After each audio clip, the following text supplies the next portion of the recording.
Bonjour à tous, au menu du jour, le bilan du mondial de l'automobile, encore du nouveau sur le Cayenne, le Grand Prix de F1 de Corée et les 6 heures de Fuji. Avant cela, le sommaire d'Auto Plus.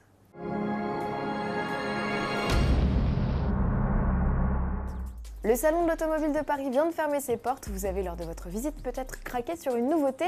Problème, vous ne savez pas quoi en penser puisque vous ne l'avez pas essayé.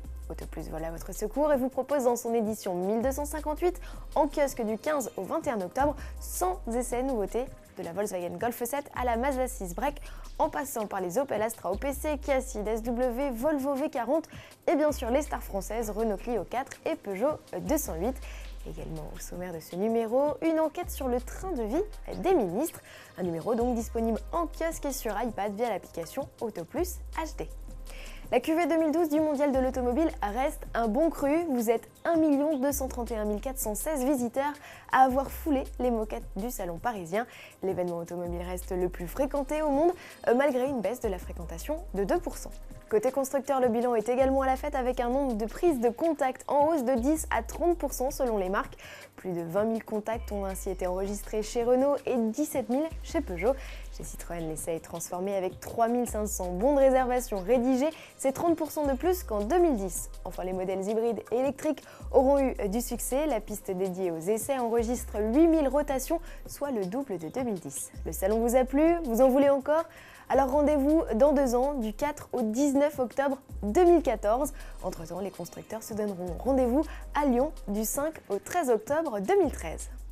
Sport en bref, Sébastien Vettel s'adjuge sa 3e victoire consécutive au Grand Prix de Corée et en profite pour rafler la première place au classement des pilotes à Fernando Alonso.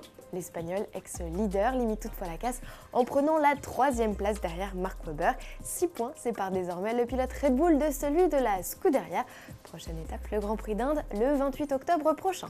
Et dans le championnat du monde d'endurance, Toyota remporte les 6 heures de Fuji devant Audi. Les deux R18 e-tron Quattro sont partis à la faute s'accrochant avec d'autres concurrents. Prochain rendez-vous le 28 octobre également avec les 6 heures de Shanghai. On se quitte avec une nouveauté en provenance de chez Porsche. La firme de Stuttgart offre une nouvelle motorisation au Cayenne. Après la version S diesel présentée au mondial de l'auto, le tout-terrain gagne une déclinaison Turbo S. Cette motorisation forte de 550 chevaux couronne la gamme du baroudeur. Elle partage avec la version turbo le bloc V8 4,8 litres. Différence, la puissance grimpe de 50 chevaux et le couple passe de 700 à 750 Nm. Aussi lourd que le Turbo S se montre plus performant sur l'exercice du 0 à 100 km/h en l'améliorant de 2 dixièmes de seconde.